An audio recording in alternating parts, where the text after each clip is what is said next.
Welcome to the Kumar Dev educational. नारी और प्रतिक्रांति। भीमराव आम्बेडकर। कहा जा सकता है कि मनु शूद्रों के प्रति जितना अनुदार था, स्त्रियों के प्रति भी उसके विचार उतने ही अनुदार थे। स्त्रियों के प्रति हीन विचारों से वह आरंभ करता है। मनु घोषणा करता है 2.213 इस संसार में स्त्रियों का स्वभाव पुरुषों को मोहित करता है। इस कारण बुद्धिमान जन स्त्रियों के बीच सुरक्षित नहीं रहते।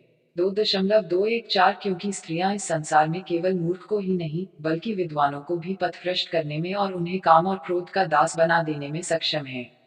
2.215 कोई किसी की माता वह न या पुत्री के साथ एकांत में न बैठे क्योंकि इंद्रियां शक्तिशाली होती हैं और विद्वान को भी अपने वश में कर लेती हैं। 9.14 स्त्रियां रूप की अपेक्षा नहीं करती, न उनका ध्यान आयु पर रहता है, वह सोचकर कि यही पर्याप्त है कि वह पुरुष है, सुंदर या कुरूप के साथ संभोग कर बैठती हैं।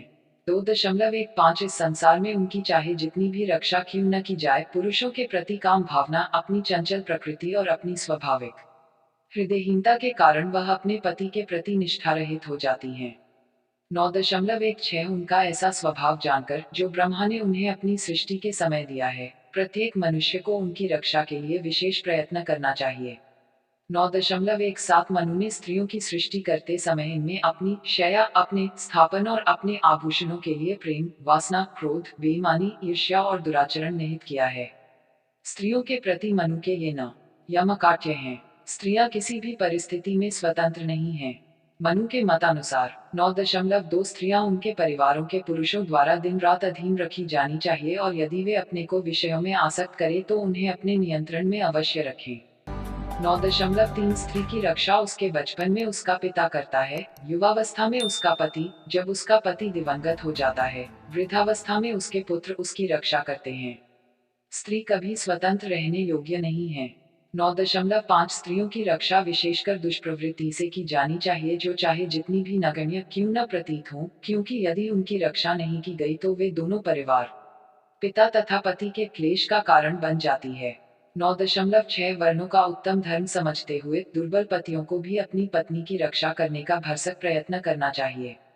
5.147 लड़की को, नवयुवती को या वृद्धा को भी अपने घर में भी कोई काम स्वतंत्रता पूर्वक नहीं करना चाहिए। 5.148 स्त्री को बचपन में अपने पिता, युवावस्था में अपने पति और जब उसका पति दिवंगत हो जाए तब अपने पुत्रों के अधीन रहना चाहिए। स्त्री को कभी भी स्वतंत्र नहीं रहना चाहिए। 5.149 स्त्री को अपने पिता, पति या पुत्रों से अपने को अलग करने की इच्छा नहीं करनी चाहिए। इनको त्याग कर वह दोनों परिवारों, उसका अपना परिवार और पति का परिवार को निंदित कर देती है। स्त्री को अपने पति को छोड़ देने का अधिकार नहीं मिल सकता। 9.45 पति अपनी पत्नी के साथ एक इकाई है। इसका तात्पर्य यह है कि स्त्री के एक बार विवाहित होने के बाद कोई विच्छेद नहीं हो सकता। बहुत से हिंदू यही रुक जाते हैं, जैसे विवाह विच्छेद के बारे में मनु के नियम का यही सार तत्व हो और इसे आदर्श कहते रहते हैं। वह सोचकर अपने विवेक पर पर्दा डाल देते हैं कि मनु ने विवाह को संस्कार की तरह माना है और इसलिए उसने विच्छेद की अनुमति नहीं दी। यह बात निश्चय ही सत्य से कोसों दूर है। मनु के विच्छेद नियम का बिल्कुल भिन्न उद्देश्य था। यह पुरुष को स्त्री से बांध देने की बात नहीं, बल्कि यह स्त्री को पुरुष से बांध देने और पुरुष को स्वतंत्र रखने की बात थी, क्योंकि मनु पुरुष को अपनी पत्नी को त्याग देने से नहीं रोकता। वस्तुतः वह उसे अपनी पत्नी को छोड़ देने की ही अनुमति नहीं, बल्कि उसे बेच देने की भी अनुमति देता है। वह पत्नी को स्वतंत्र न होने देने के लिए नियम बनाता है। देखिए मनु क्या कहता है। 9.46 बेचने और त्याग देने से कोई स्त्री अपने पति से मुक्त नहीं होती। इसका अर्थ यह है कि कोई स्त्री बेचे या त्याग दिए जाने से किसी दूसरे व्यक्ति की, जिसने उसे खरीद लिया है या त्याग देने के बाद प्राप्त किया है, वैध पत्नी नहीं हो सकती। अगर यह असंगत नहीं है तो कुछ भी असंगत नहीं हो सकता। लेकिन मनु अपने नियम के परिणाम स्वरूप होने वाले न्याय या अन्याय के बारे में चिंतित नहीं था। वह स्त्री को उस स्वतंत्रता से वंचित कर देना चाहता था जो उसे बौद्ध काल में थी। वह यह जानता था कि स्त्री द्वारा अपनी स्वतंत्रता का दुरुपयोग करने या शूद्र के साथ विवाह करने की उसकी इच्छा होने से वर्ण व्यवस्था नष्ट हो गई थी। मनु स्त्री की स्वतंत्रता से क्रुद्ध था और उसे रोकने में उसने उसकी स्वतंत्रता से उसे वंचित कर दिया। संपत्ति के मामले में पत्नी का स्थान मनु द्वारा दास के स्तर पर लाकर पटक दिया गया। 8.416 पत्नी, पुत्र और दास, इन तीनों के पास कोई संपत्ति नहीं हो, वे जो संपत्ति अर्जित करें वह उसकी होती है जिसकी वह पत्नी या पुत्र या दास है। अगर वह विधवा हो जाए तब मनु उसके लिए निर्वाह व्यय की अनुमति देता है, और अगर उसका पति अपने परिवार से अलग था तब उसे उसके पति की संपत्ति पर अधिकार की अनुमति नहीं देता। मनु के नियमों के अधीन स्त्री को शारीरिक दंड दिया जा सकता है और मनु पति को अपनी पत्नी को मारने पीटने की अनुमति देता है। 8.299 स्त्री, पुत्र, दास और सहोदर यदि अपराध करे तब रस्सी से या बांस की छड़ी से मारना चाहिए। अन्य परिस्थितियों में मनु स्त्री का स्थान शूद्र के स्थान के समान मानता है। वेद का अध्याय मनु द्वारा उसे उसी प्रकार निषिद्ध है जिस प्रकार शूद्र को। 2.66 स्त्री के लिए भी सभी संस्कारों का किया जाना जरूरी है और वे किए जाने चाहिए, लेकिन ये वेद मंत्रों के बिना किए जाने चाहिए। 9.18 स्त्रियों को पढ़ने का कोई अधिकार नहीं है, इसलिए उनके संस्कार वेद मंत्रों के बिना किए जाते हैं। स्त्रियों को वेद जानने का अधिकार नहीं है, इसलिए उन्हें धर्म का कोई ज्ञान नहीं होता। पाप दूर करने के लिए वेद मंत्रों का पाठ उपयोगी है। चूंकि स्त्रियां वेद मंत्रों का पाठ नहीं कर सकती, वे उसी प्रकार अपवित्र हैं जिस प्रकार असत्य अपवित्र होता है। ब्राह्मण धर्म के अनुसार यज्ञ करना धर्म का सार है, फिर भी मनु स्त्रियों को यज्ञ करने की अनुमति नहीं देता। मनु निर्देश देता है 11.36 स्त्री वेद विहित दैनिक अग्निहोत्र नहीं करेगी। 11.37 यदि वह करती है तब वह नरक में जाएगी। मनु स्त्रियों को ब्राह्मण पुरोहितों की सहायता व उनकी सेवा ग्रहण करने से वर्जित करता है, जिससे वह यज्ञ कर्म न कर सके। 4.205 ब्राह्मण उस यज्ञ कर्म में दिए गए भोजन को ग्रहण न करें जो किसी स्त्री द्वारा किया गया हो। 4.206 जो यज्ञ कर्म स्त्रियों द्वारा किए जाते हैं वे अशुभ और देवताओं को अस्वीकार्य होते हैं, अतः उसमें भाग नहीं लेना चाहिए। स्त्रियों को कोई अधिक कार्य नहीं करना चाहिए, उनको स्वतंत्र इच्छा नहीं करनी चाहिए, नहीं उन्हें अपने विचारों में स्वतंत्र होना चाहिए। वह कोई अन्य धर्म जैसे बौद्ध धर्म स्वीकार नहीं कर सकती। यदि वह आजीवन उसका पालन करती हैं, तब उन्हें जल का तर्पण नहीं किया जाएगा जो अन्य मृतकों के लिए किया जाता है। अंत में जीवन के उस आदर्श को भी देखिए जो मनु स्त्रियों के लिए निर्धारित करता है। इसे उसी के शब्दों में कहना उचित होगा। 5.151 वह आजीवन उसकी पति की आज्ञा का अनुपालन करेगी जिसे उसका पिता या उसका भाई अपने पिता की अनुमति से उसे सौंप देगा, और जब वह दिवंगत हो जाए तब वह उसके श्राद्ध आदि कर्म का उल्लंघन नहीं करेगी। 5.154 चाहे पति सदाचार से हीन हो या वह अन्य में आसक्ति हो या वह सद्गुणों से हीन हो, तो भी पतिव्रता स्त्री के द्वारा पति देवता के समान पूजित होता है। 5.155 स्त्री पति से पृथक कोई यज्ञ, कोई व्रत या उपवास न करे। यदि स्त्री अपने पति का अनुपालन करती है तब वह इस कारण ही स्वर्ग में पूजित होती है। अब उन विशिष्ट सूत्रों पर ध्यान दीजिए जो उस आदर्श के मानो आधार हैं जिसे मनु स्त्रियों के लिए प्रस्तुत करता है। 5.153 जिस पति ने किसी स्त्री को अपनी पत्नी के रूप में पवित्र मंत्रों के उच्चारण के बाद वरण किया है, वह उसके लिए ऋतु भिन्न काल में भी नित्य ही इस लोक में तथा परलोक में सुख देने वाला होता है। 5.150 उसे सर्वदा प्रसन्न, गृह कार्य में चतुर, घर के बर्तनों को स्वच्छ रखने में सावधान तथा खर्च करने में मितव्ययी होना चाहिए। अब जरा मनु के समय से पूर्व नारी की जो स्थिति थी उससे इसकी तुलना तो कीजिए। अथवा तसे यह स्पष्ट है कि नारी को अपने उपनयन का अधिकार प्राप्त था। कहा गया है कि नारी ब्रह्मचर्य की अवस्था पूरी करने के बाद विवाह के योग्य हो जाती है। श्रौत सूत्र से यह स्पष्ट है कि नारी वेद मंत्रों का पाठ कर सकती थी और उसे वेदों का अध्ययन करने के लिए शिक्षा दी जाती थी। पाणिनि की अष्टाध्यायी से इस बात के भी प्रमाण मिलते हैं कि नारियां गुरुकुलों में जाती थी और वेदों की विभिन्न शाखाओं का अध्ययन करती थी और वे मीमांसा में प्रवीण होती थी। पतंजलि के महाभाष्य का कहना है कि नारियां शिक्षक होती थीं और बालिकाओं को वेदों का अध्ययन कराती थीं। धर्म, अध्यात्म और तत्व मीमांसा के कठिन से कठिन विषयों पर पुरुष के साथ नारियों के शास्त्रार्थ करने के प्रसंग भी कम नहीं मिलेंगे। जनक और सुलभ, याज्ञवल्क्य और गागी, याज्ञवल्क्य और मैत्रेयी तथा शंकराचार्य और विद्याधरी के बीच शास्त्रार्थ की घटनाओं से यह स्पष्ट होता है कि मनु के पूर्व नारियां शिक्षा और ज्ञान के उच्च शिखर पर पहुंच चुकी थीं।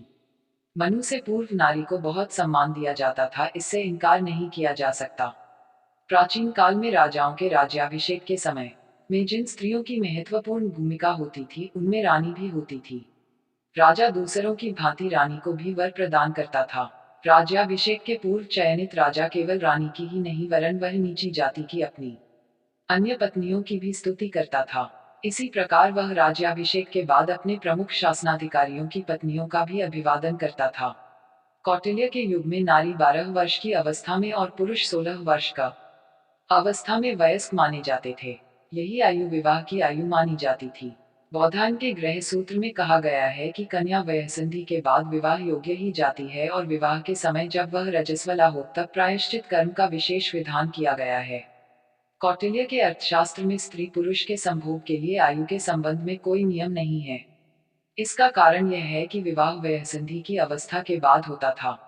उनकी अधिक चिंता ऐसी घटनाओं को लेकर थी जिनमें वर वधू का विवाह हो जाता है और यह बात छिपा ली जाती है कि उन्होंने विवाह से पहले किसी दूसरे के साथ संभोग किया था या रजस्वला वधू संभोग कर चुकी है। पहली स्थिति के संबंध में कौटिल्य कहते हैं, यदि किसी व्यक्ति ने अपनी पुत्री का विवाह यह बताए बिना कर दिया है कि उसकी पुत्री का किसी अन्य व्यक्ति से शारीरिक संबंध था, तब उस पर न केवल आर्थिक दंड निर्धारित किया जाए बल्कि उसे शुल्क और स्त्री धन भी लौटाना होगा। यदि कोई पुरुष यह बताए बिना किसी कन्या से विवाह करता है कि उसके किसी अन्य नारी से शारीरिक संबंध थे, तो वह न केवल उक्त आर्थिक दंड का दुगना धन दंड स्वरूप देगा, बल्कि जो शुल्क और स्त्री धन उसने वधू को दिया है वह भी जब्त हो जाएगा। दूसरे मामले में कौटिल्य का नियम इस प्रकार है, यदि कोई व्यक्ति अपनी समान जाति और श्रेणी की ऐसी नारी से संभोग करता है जो पहली बार रजस्वला होने के बाद 3 वर्ष से अविवाहित है, तो उसका यह कर्म अपराध नहीं है। इसी प्रकार यदि कोई अपनी जाति से भिन्न जाति की ऐसी नारी के साथ संभोग करता है जो पहली बार रजस्वला होने के बाद 3 वर्ष से अविवाहित है और उसके पास आभूषण आदि नहीं है, तब यह कर्म कोई अपराध नहीं है। मनु के विपरीत कौटिल्य एक विवाह प्रथा की व्यवस्था करता है। पुरुष कुछ ही परिस्थितियों में दूसरा विवाह कर सकता है।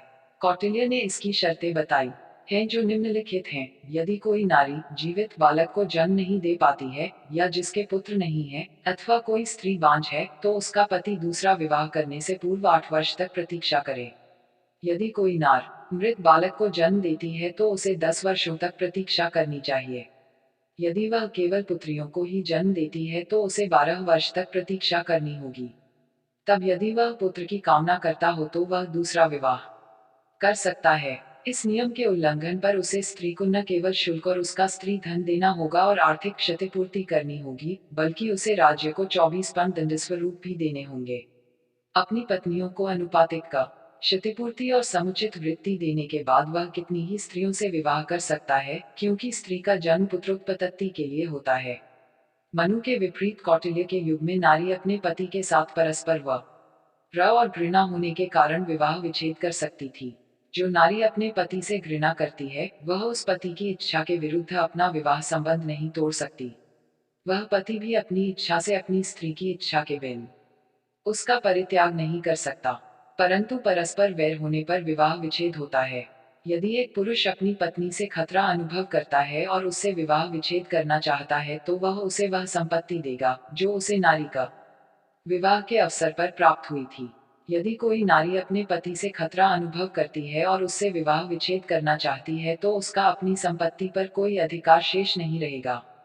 प्रत्येक पत्नी अपना विवाह विच्छेद कर सकती है यदि उसका पति दुष्चरित्र है। जिस नारी को अनिश्चित काल तक भरण पोषण मिलने का अधिकार है, उसे उसकी आवश्यकतानुसार या उसकी आय के अनुपात में अधिक आवश्यकतानुसार अन्न और वस्त्र उपलब्ध कराए जाएं। यह अवधि जिसमें ये वस्तुएं और इसके अलावा धन राशि का 1/10 भाग भी दिया जाना सीमित है, तो धन का एक निश्चित भाग जो भर्ता की आयु के अनुपात में निश्चित किया गया हो वह उस नारी को दिया जाए, बशर्ते उसे शुल्क का जो उसे उसके पति को पुनर्विवाह की अनुमति के कारण देय है, स्त्री धन और क्षतिपूर्ति की राशि नहीं दी गई हो।